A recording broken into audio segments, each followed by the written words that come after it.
គ្នាផ្ដាំថាមនុស្សស្រីនៅពេលដែលមានប្តីត្រូវតែមានគោលការណ៍មួយកុំសង្ស័យច្រើននៅឲ្យចិត្តតោងឲ្យស្អិតឲ្យដូចស្ករតាំងម៉ែ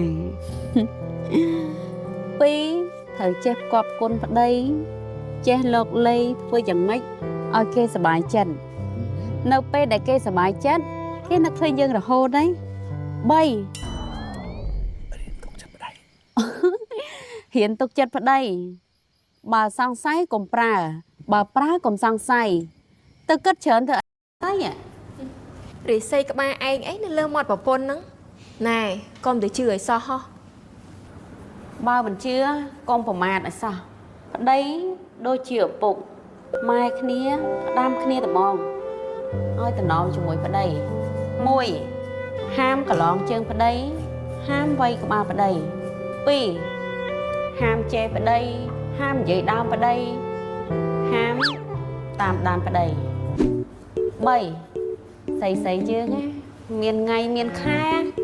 អញ្ចឹងហើយកុំយកសរងយកអីហ្នឹងយកទៅច្បោកច្បល់ជាមួយកៅអៅប្តីឲ្យសោះប្រយ័ត្នអាប់រិស័យវើយ